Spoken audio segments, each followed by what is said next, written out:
and unfulfilled. Men who try to gain approval, avoid conflict, and suppress needs, thinking this will get them love and success, but often ending up resentful and unfulfilled. Add more to that, or what would you Yeah. clarify that would help sort of draw out and help us see ourselves more clearly? Am I operating in nice guy syndrome? Yeah.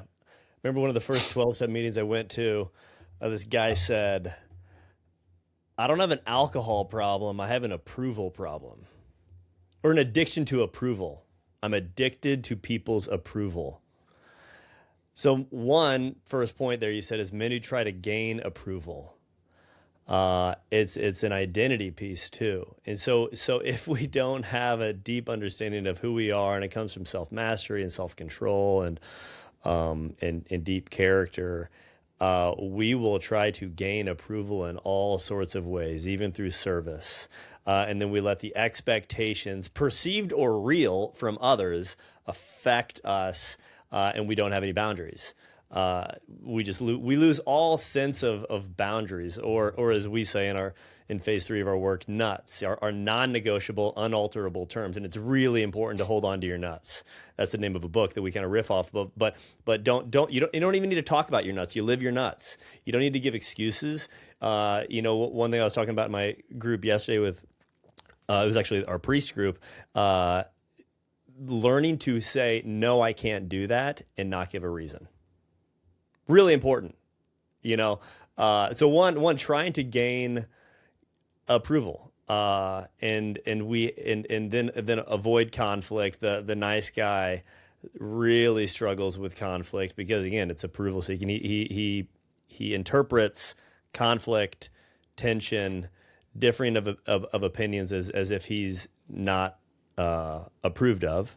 And then he suppresses his needs. So what does this lead to? This leads to what I mentioned earlier. There are these covert contracts.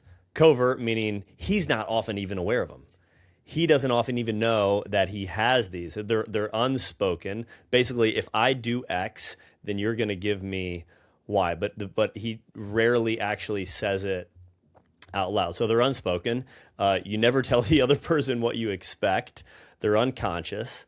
Right? They don't even realize that they're making the deal. They're manipulative. They're manipulative.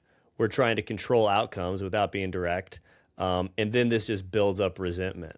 So basically, there's general kind of these contracts of basically, if I get all of your needs met without without you having to ever ask for them, you're going to get all my needs met without me ever having to ask for them. And so a couple of problems there. One, I never learn how to ask for what I want or what I need. And again, oh my gosh, so many of our Christian clients, they kind of bypass this. Well, it doesn't matter what you want. It's actually dying to your desires and wants. Okay, well, first, in order to die to your desires and want, which is like far along in the spiritual life, you need to actually know what you want. And again, this leads to that it often ending up in resentment and being resentful and unfulfilled. I think I shared this story in a previous podcast, but I was putting together our whole house filtration system, and I was going to have an hour and a half at night to do it because the kids were going to have catechesis of the Good Shepherd. And I went upstairs because I wanted to go to Home Depot real quick and come back. And I go upstairs, and the kids are all up there. I'm like, they're not supposed to be here. I thought they were at catechesis. And Teresa's making dinner, and dinner's like almost done. And I go up there, and I kind of freeze. And she's like, what's going on? I'm like, we're having dinner here soon. She goes, yeah, catechesis was canceled.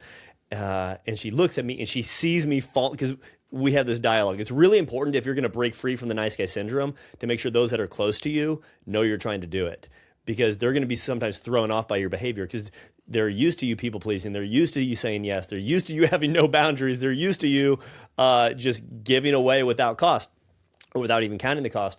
And so she looks at me and she says, say what you need. And I said, I really could benefit from going to Home Depot right now. She goes, great, go do it. And if I didn't do that, I would just fall on my own sword.